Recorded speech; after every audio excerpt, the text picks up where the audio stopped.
Assalamualaikum warahmatullahi wabarakatuh. Hope you're doing well.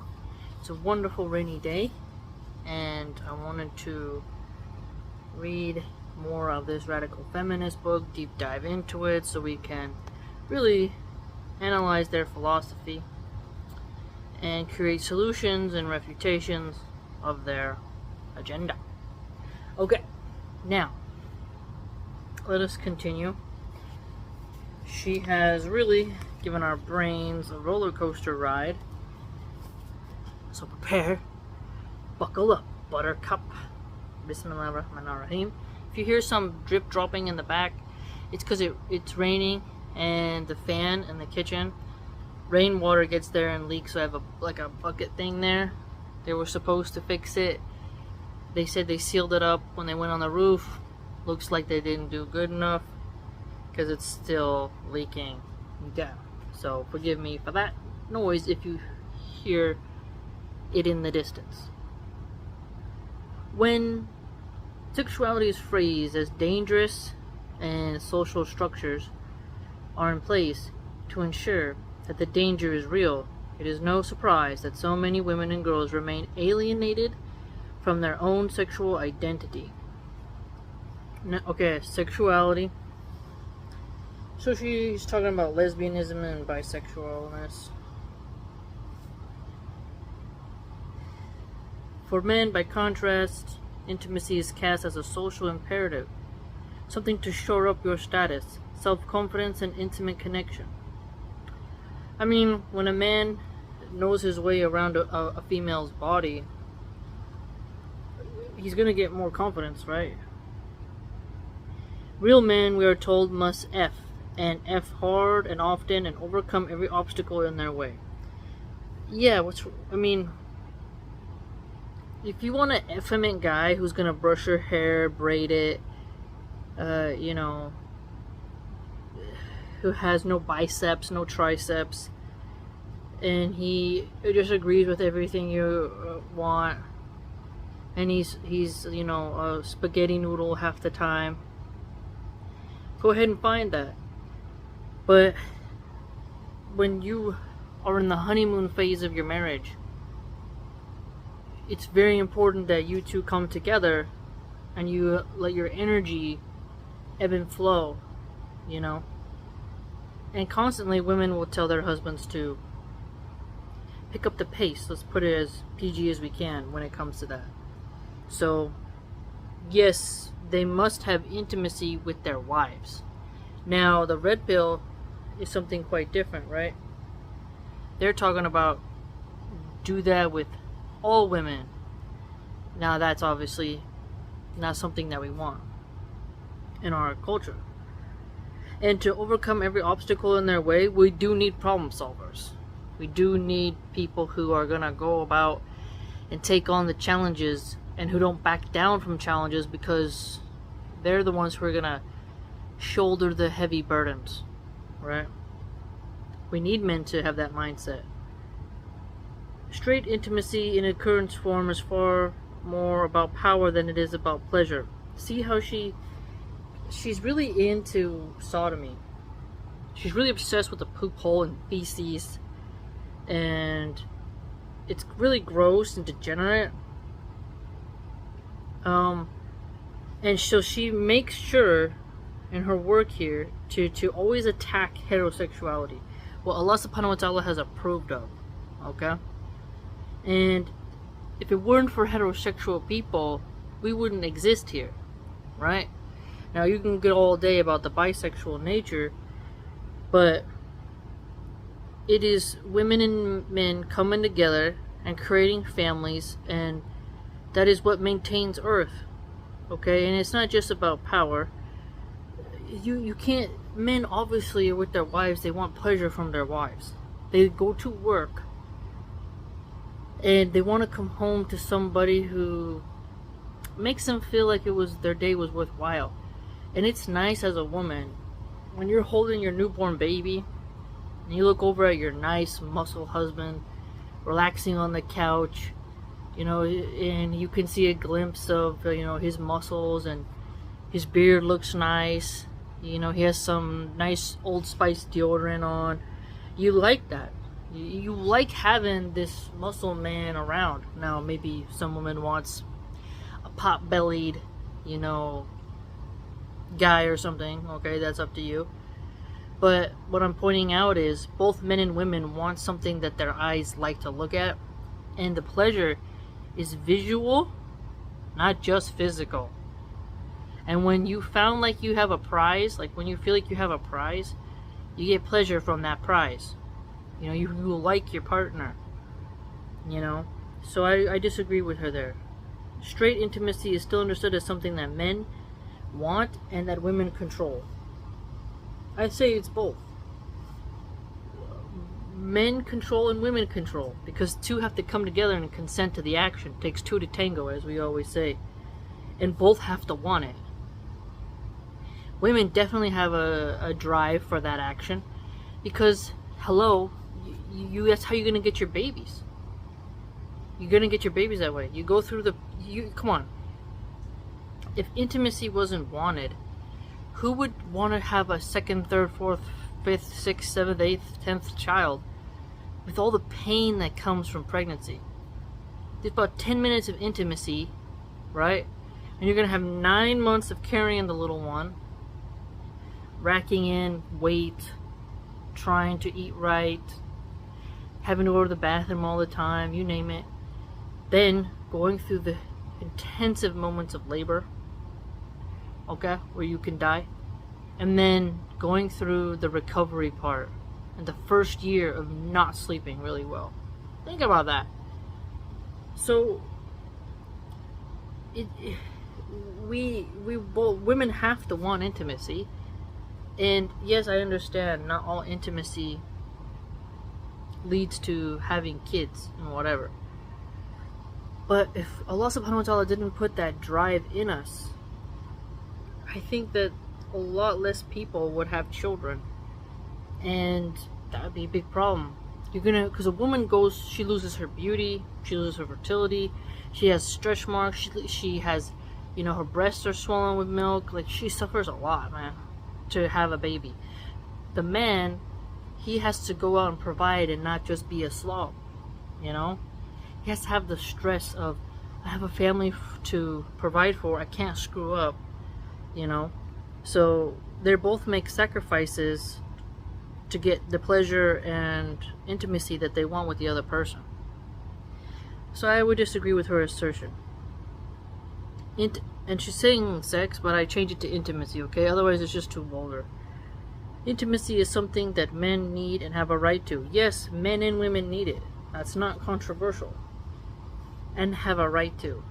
Yeah, you have rights upon each other, but you don't abuse that. Like, there's such a delicate conversation to have around that. You have to be careful with how you talk to somebody, because you want to make sure you don't turn someone against you who you love because you are being boastfully arrogant in the way in which you approach intimacy. You know, there's a finesse to it, right? And something that women give away in exchange for security or protection or love. Now, I see what she's saying right there. That is a burden upon women. That is true. Okay? If you want to be... But think about this. It's only difficult during the year of pregnancy and the first year after. Those are the 2 years per child that is the hardest for women when it comes to intimacy, because you are tired and you are drained and it's exhausting and it feels like a chore and you are miserable, you know, depending on your support network here. Okay? But that's when it's harder for a woman. But other than that, you know, your husband, he's doing all that work so that he gets the reward of your body. I know how that sounds, and it's a hard thing to do, but I feel like it can be a curse placed upon women, you know? Because women can kind of, I feel like the more religious you become, the less you want intimacy, and the less religious you are, the more of a whore and slut you are. And those women will give it to anyone and anything, and they just are just gross, and it's a difficult thing. uh, for women who are trying, like, because it's hard to be really sexual when you become more and more spiritually attuned. That's why I really understand nuns more and more. Allah subhanahu wa ta'ala in Islam allows women to be pious and have intimacy. Right? We're not called to celibacy because the human race has to continue. But the cultists, they're only focused on hedonism. They can't stop thinking about that. So you can see the difference. You know, men want the nun but expect her to behave like a porn star. And it's the Madonna whore complex that they talk about. But it is quite old-fashioned and true that if you're going to be a stay-at-home wife, you have an obligation to give intimacy to that man, because he's risking his life to protect you, to provide for you, and to love you. And if you don't give him that, he can't handle it.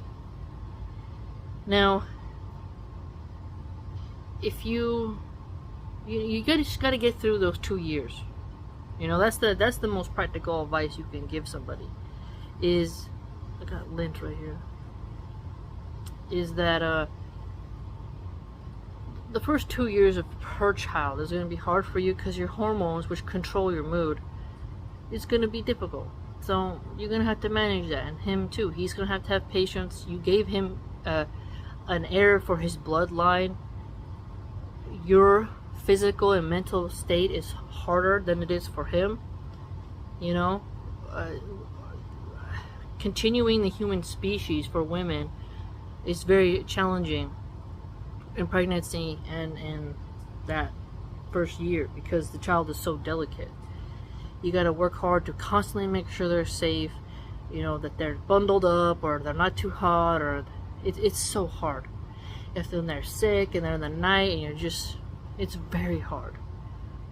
You know, it's extremely difficult.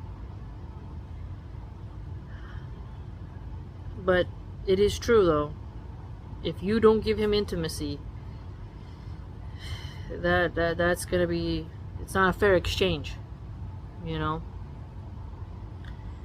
That's why feminists encourage the boss babe, right?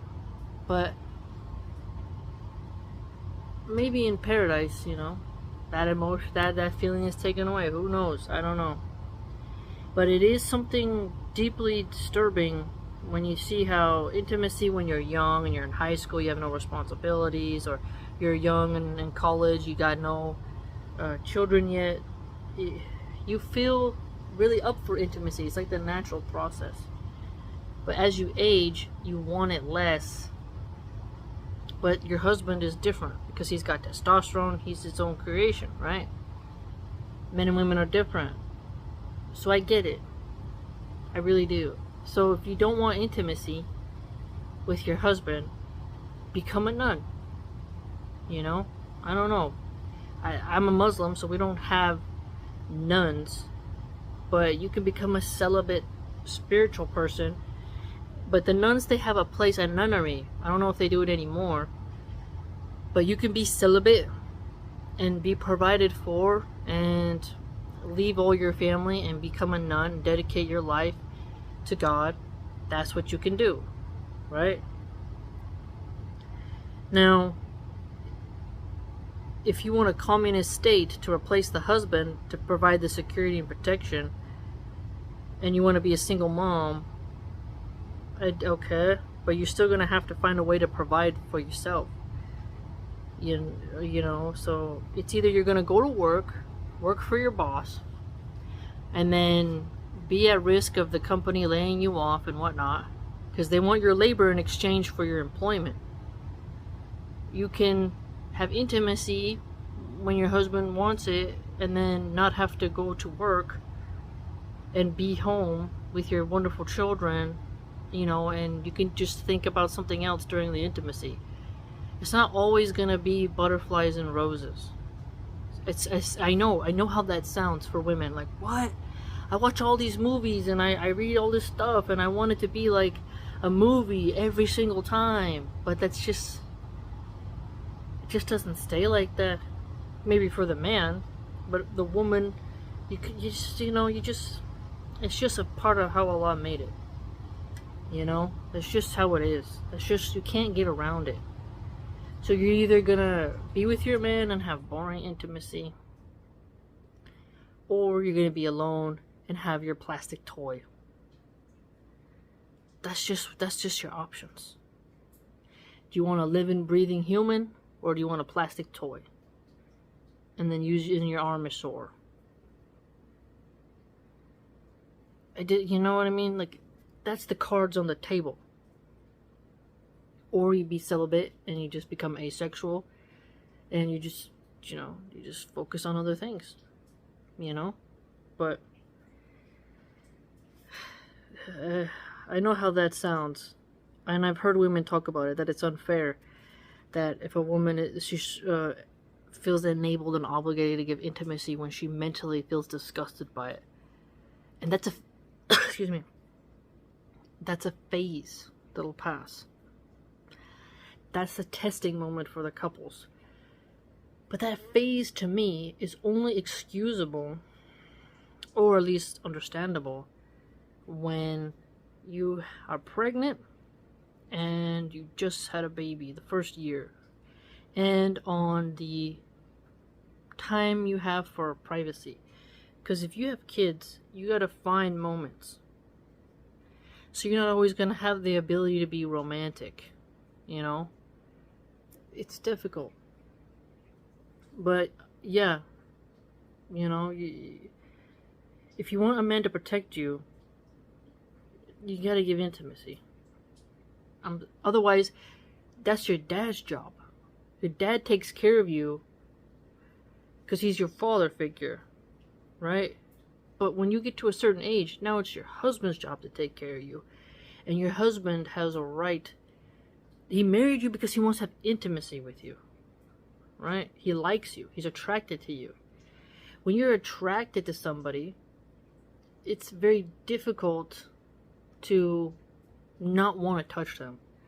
And when you're attracted to somebody and you married them and they don't let you touch them and they don't want to touch you, it's like having a horse you can't ride, that kicks you, bites you. You gotta do all this work to feed it. The deal of buying the horse is I get to ride it.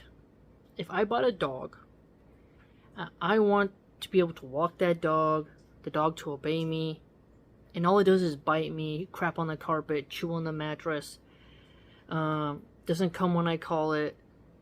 Okay, I'm getting rid of this dog because I bought it for a specific purpose and function. Yeah, oh, you're comparing women to dogs. I'm trying to elicit like a metaphor for you. When I buy a car, I expect it to run. I expect it to take me from point A to point B and not to be a lemon scam car that breaks down and costs me all this money.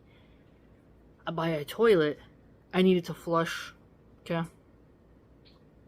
Anything you buy, anything you seek to own, anything you seek to have in your life, it has a function. A woman cannot just be something you stare at, you never touch, you never have intimacy with it, you gotta work to provide for it, and it bites you. That's why I'm not really a cat person. Cats, they don't obey you, they bite you sometimes. It's like, I don't want to have a cat. They're cute, but they're too free and independent.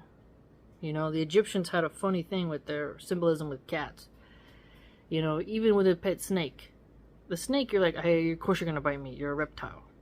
But cats are like, people got a tiger. Yeah, you're feeding it. You're rolling around with it. But eventually it's going to just come at your throat. It can flip on a dime. And a woman can flip on a dime as well. And she can get mad for a long time over very simple things. And the man has no idea what she's so temperamental about. That's why I'm really a dog person.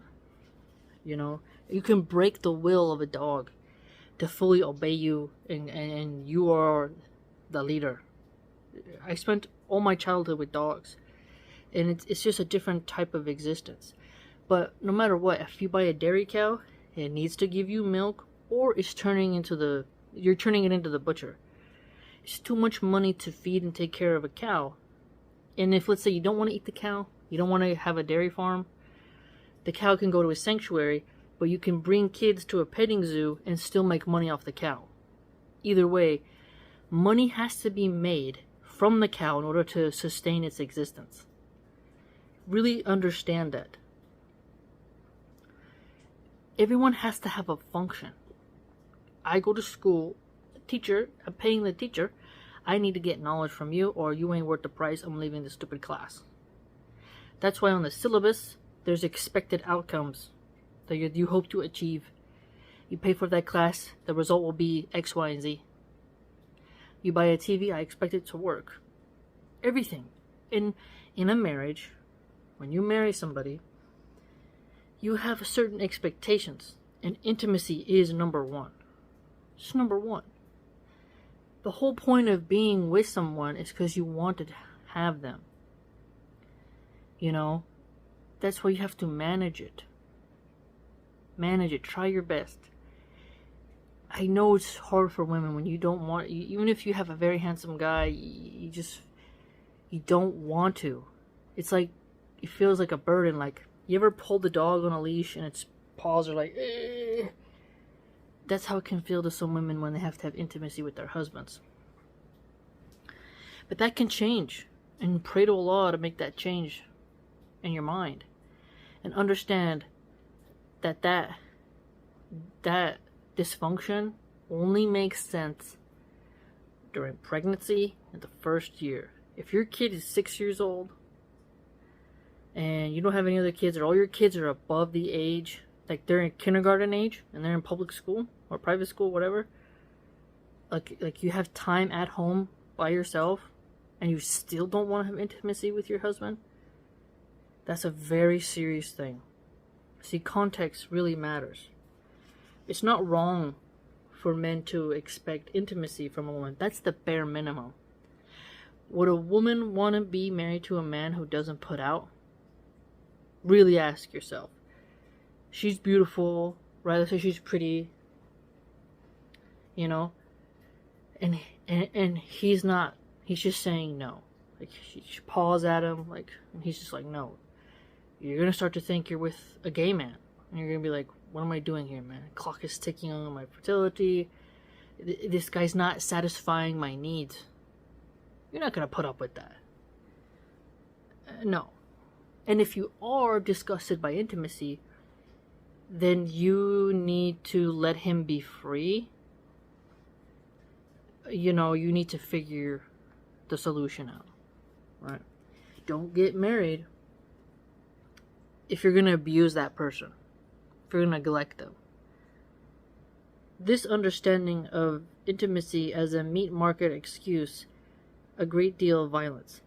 As scientist Emily Nagoski explains, when intimacy is conceptualized as a need, it creates an environment that fosters men's sense of sexual entitlement. Okay. Okay, so now this is... Okay, so... If a man says he needs intimacy, that means he's doing something bad because he's acting entitled. If a woman says she has sexual need, is she not then entitled as well? It's like feminist. She was just... This wench was just arguing that women should walk, talk, and dress like they're ready to F at any time. That she puts out by the third date. But here she is then saying it's bad that men say they need intimacy. And she had just previously said in the other pages that men and women have the same sex drive. So it follows that if she's saying that women have desire, that would therefore then mean, by her own reasoning, that if you have desire for intimacy, that shows it's a need. A need for connection and the ability to have children. A woman wants a baby. She needs intimacy. She craves intimacy. The man doesn't give her that. He is neglecting her need of wanting to fulfill that desire to have a child. But when it's a man who needs it, it's somehow bad. This is how you know she's a very twisted person. If you think that men in particular need to relieve their pent-up sexual energy, then you can invent justifications for any strategy a man might use to relieve himself. Hold up there. Hold up. pent up energy. It's I teenage. I have brothers. Teenage boys. It's kind of strange. They get all this energy, and you're like, whoa, like it's totally different than a girl. Girls still have it, but boys, it's like it's a heavy burden for them. They have that energy. Like, okay, get them married. You know, somebody marry this one. Because they got to get it out. You know. Now, invent justifications for any strategy. Any. The key word is any there. If you're using coercion, like violent threats, obviously that's bad. But if a man is romantic or funny, you know, he warms you up and makes you endeared to him, that's smart. That's just survival mating strategies. What is that bird? The pheasant, with the beautiful feathers, does a dance in front of the female, and he's working really hard, shaking his feathers, and the bird's just like, don't even pay attention, you know? But then he's doing a dance, and he's beautiful, and it's still not good enough. Meanwhile, the lion will just like bite the back of the neck. Roosters are sometimes pretty violent. You're like, ouch, man. Like, I saw some girl chickens, the hens, they're missing some feathers around their neck. And you're like, you almost want to kick the rooster off, but you're like, that's just how they are. So humans have the ability of speech, right? A man can warm up the woman and find a way to do it, to express his need in a healthy way to achieve marrying that woman, right? It's all about the intention and the actions that lead up to that event and the consequences that follow, right? It's very important to remember that. Very important. Because if intimacy is a drive, like hunger, then potential partners are like food. Or like animals to be hunted for food. Oh, I see what you did there. See that? What do you think I am? Just a piece of meat for you? Meanwhile, that woman is like always dressing revealing, always teasing. If you take a big piece of alligator, you know, like a big piece of meat and dangle in front of an alligator, he's literally gonna jump up over and over. I got a watermelon and there's a hippopotamus. It's gonna open its mouth and be like, give me that, and I'm like, no. that hippo is gonna get frustrated, you know. If I have a hot dog and I'm like, and this dog is like on a chain and it's like, give me that, like I'm being mean to it. If I got a seed and I'm with my parrot and I just keep moving my hand, hey, you want this, you want this, you want this, you want this, and I'm baiting it and teasing it, the parrot's gonna be like, man, I hate you, you know. So if you as a woman are dressing intimacy and like you are like really flashy and showy, and then you're disgusted when men try to approach you and persuade you to be with them, it doesn't make sense, and it's natural for men to do that, you know. See, but she says, like, comparing the need for intimacy like hunger, something that has to be fulfilled. If you're hungry, you must search for food. The birds search for food, the fishes are searching for food all the time. Cheetahs, lions, they're always looking for food. Us humans, we go to work to get money to buy the food, right? If a man he's searching for a good man, he's searching for a wife.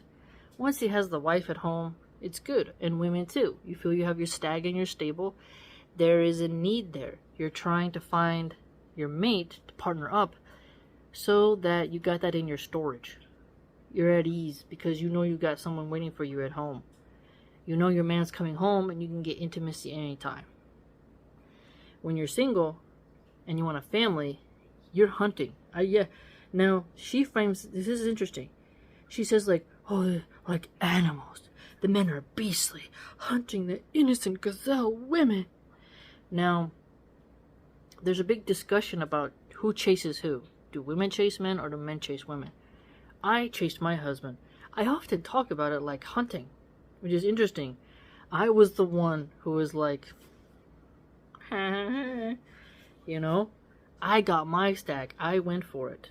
You have to, if you want that man, you got to compete for that man.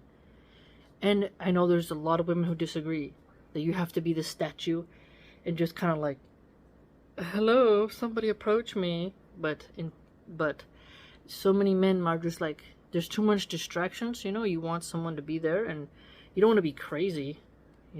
Obviously, if someone doesn't want it, you can't force them. But there are different mating strategies. There's different ways in which you catch your mate.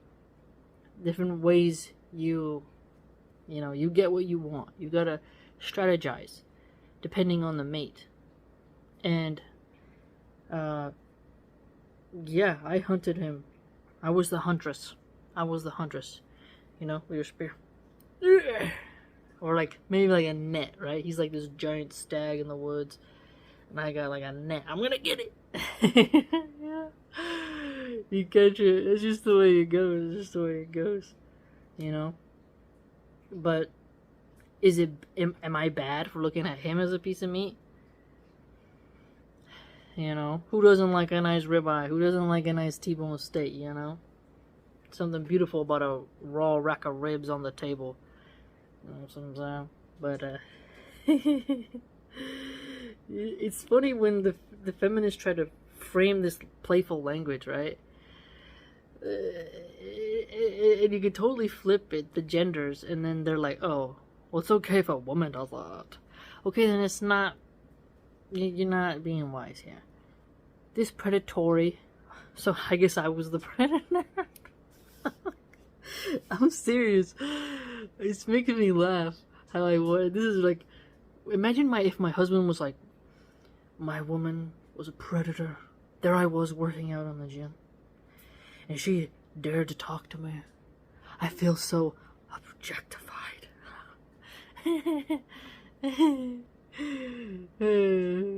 But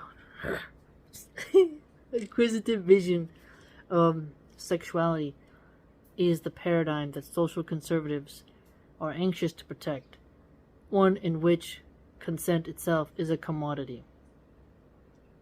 There we go again with the consent narrative. Women's consent, and more specifically women's consent to provide men with intimacy and emotional care, has been covertly understood for a very long time, indeed, as a tradable service, something that can be bought and sold. Okay, hold on, let's break this down. Okay, so women's consent. And so women's consent to provide men with intimacy and emotional care. And that it is a tradable service to be bought and sold. So, yeah, follow me here. I am not going to give my husband intimacy if he does not pay the bills. If you are a bum, loser, drunkard, out of shape, whatever, you don't deserve access. See, she's lowering the bar. Pay attention. She's like, if a woman is giving intimacy to a guy who literally has a mattress on the floor, and he's very lazy, and he's satisfied with doing a mediocre job, and he's not a hard worker, well, you showed right there that a man who does work hard, he doesn't deserve a woman who has such a low standard.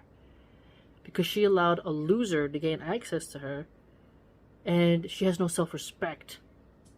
Whereas another woman, she understands, you provide for my children, for the family, yes. You will get intimacy and you will get my attention, my affection. That's a fair trade. When you go to work, you are agreeing to give your employer your time and your attention, because you have to facilitate functionality in the workplace. So you're a server, you're going to treat the customer well. You get the food to the table, get the order right, stock, do your side work. You made a deal, okay? That you're going to emotionally care for the customers, their desires, their needs. They need ketchup, they need, their steak wasn't done right, they need more dressing. That is a thing that you have. You're providing a service, and you're also being in control of your emotions and not trying to piss off everybody. So you're tending to the emotional needs of your customers and of your co-workers. and managing your own. So why is it so bad if the man who was putting a roof over your head, who loves you, who wanted to marry you, why doesn't he deserve emotional care and to enjoy your body? See, frame it at that. You can flip the feminist narrative. You can make it seem like he gets to enjoy you and you get to enjoy him. Okay? And yes, things will get, after 20 years, 30 years of marriage, things, slow down. But when you're in the honeymoon phase, try your best. Try your best. Those will be the memories when you're like too old and you're in a wheelchair or you're with a walker. You'll reminisce. A little nostalgia, Something to think about. Because when you marry, one of you is going to die first. Okay? When he or passes away, and you can no longer enjoy embracing him, you'll remember your younger days. And you'll miss those things you thought was boring. You'll miss it. You won't be able to smell him anymore. Look at him. He will only be a faded image in your mind. And then you'll miss his scent, everything.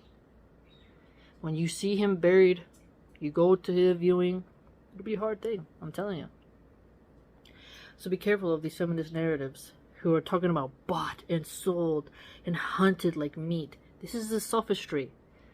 It takes time to break down the language. It's very clever, but bought and sold. You are already bought and sold on the labor market to the GDP. The purchasing power of your country, you are a number. You go to jail, you're a number. You are your social security number. How much you put in taxes, it's getting measured. You're quantified in many different ways.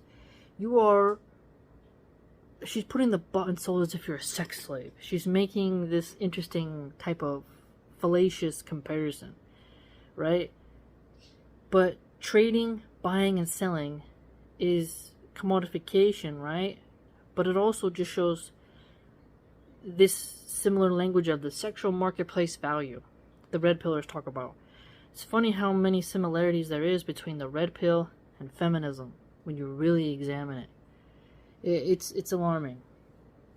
But a dowry is like you're investing in it. Someone invests in you. Okay? They're investing in you. They're buying you food, buying you clothes. You're buying them things, right? Or whatever. You're giving, they're taking. You're trading different things. Trading emotions, trading energy, trading time. Okay? And you're buying time with them. It's so much. It's not bad to look at it as, that your consent, is there, and that you will provide someone with emotional and sex. That's bare minimum. That's not a tall order. I think a lot of these women are just straight up, they're miserable women and they just want to bring in more women. So let's discuss more. That's not just true in the sex industry. It's true everywhere. The sex industry isn't unique because it puts a price on women's sexual consent, but because it tells you what the price is. Yes, the adult entertainment industry puts a price on women. The women consent to that, the legal kind. Okay? They tell you the price up front. When you marry, there's no set price because you don't know what there's going to be. But let me tell you something. Like, my husband pays the health insurance. It's $800 a month. Pays all the bills. All the bills. I don't have to pay nothing. What does he require in exchange? Loyalty, food, intimacy, taking good care of the children. But I'm going to do that anyways. That's and I don't, we're a very peaceful, stoic household. There's no, bickering and nagging and complaining. I mean, that's easy. And what do I get to do in exchange? Read, be with my children, bird watch, cook all kinds of wonderful food. That is, hello. That is the best thing ever. Allah subhanahu wa ta'ala has blessed me. What? If I gotta go to work, I gotta look at all these HR rules and I've been a stay-at-home mom now, I think 3 years. Going to work is, there's a lot of rules there, man, and I gotta walk on eggshells for everyone's personality. Oh, so and so doesn't like it when they're on the shift and you do this. Oh, they don't like this. Oh, so and so wants that. This manager likes this, but the other manager don't like that. You gotta remember all this junk, and you'll jump through hoops for people at your job. But you're angry when someone compliments you by wanting to have intimacy, aka your husband, wanting to have intimacy with you. You see, the feminists, there's something wrong in their head. There's something wrong. And the housewife, she gets more money and more investing in her than the prostitute does. The hooker, she gets pumped and dumped. And she gets socially degraded. And she gets trauma. Okay? She doesn't get love. She doesn't get the spiritual juice rejuvenation from her mate. She knows that the different men who use her see her as nothing, and that they just go on, and they're mostly doing an evil deed, so they want to keep her quiet. She's the dirty secret, right? She's the dirty secret.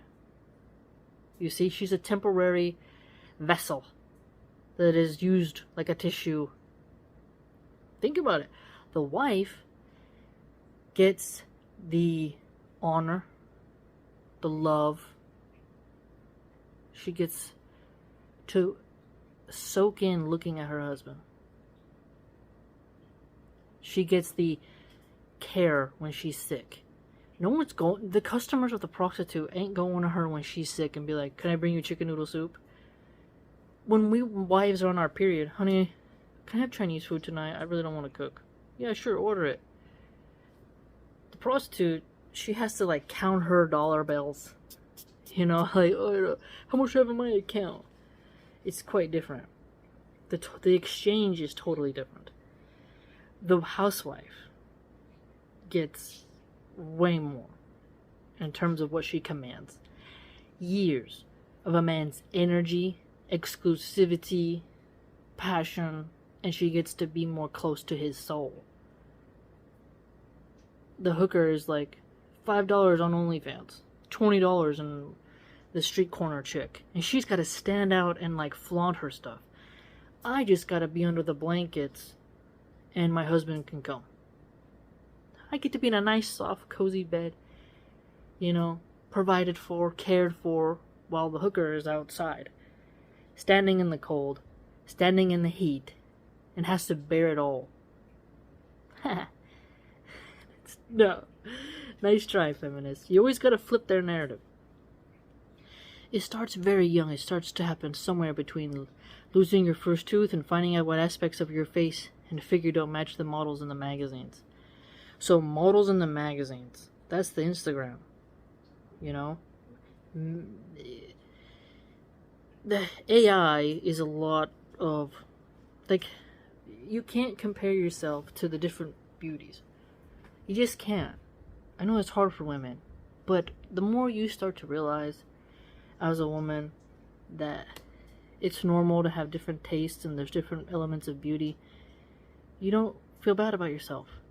Because if a woman examines carefully, she will see that she could see a very handsome man from Sweden. She could see a very handsome man from Saudi Arabia. And then a very, upper class Polish guy, I don't know. She will see different spectrums of beauty. And she acknowledges it. Yet, she'll fail to see that in the glorious bouquet that is women. A white rose, red rose, yellow rose. They're all beautiful.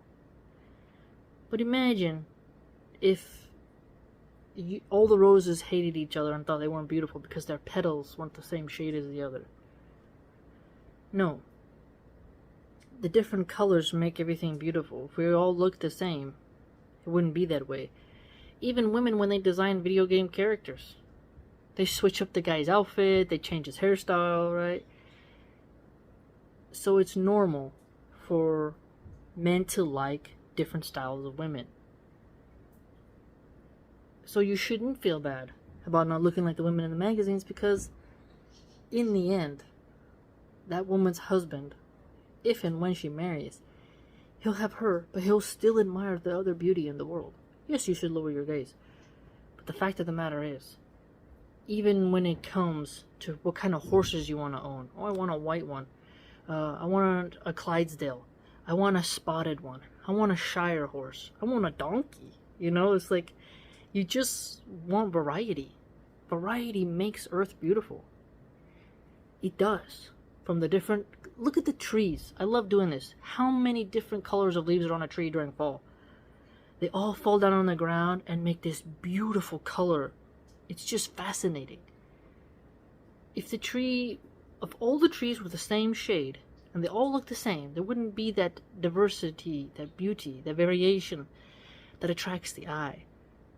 Even diamonds are cut in different shapes. Gemstones, different colors. Why then would a woman decide she's ugly just because she don't look like a model in a magazine? She just hasn't had a wise woman teach her better. This is wild. Let me know what you think. She's quite strange, this woman, I must say. But what are we gonna do? What are we gonna do? I want to go further into some other things she says, but I've done 46 minutes, so we'll leave it there. But you can dig into what this woman says. We gotta watch out for these types. You gotta watch out. They're clever. They're beyond clever. They're malicious, tenacious, driven to drive the nuclear family away, to separate marriages, to really warp women's minds. Women gotta start doing more investigating, man. Who are you taking advice from? What lifestyle have they lived? Would you want to switch places with them? If not, you need to be careful how much wisdoms you take from them. And also, you can hear their opinion, but know when to back away. Know when to back away. Interesting. Okay. If you'd like to join my blog, it's www.subscribestar.com/MilahanArchive. I put it in the comment section. Supports the channel. I'm not monetized, and I'm heavily shadow banned. So, if you want to support me, that's the way in which you do it. Have a good day.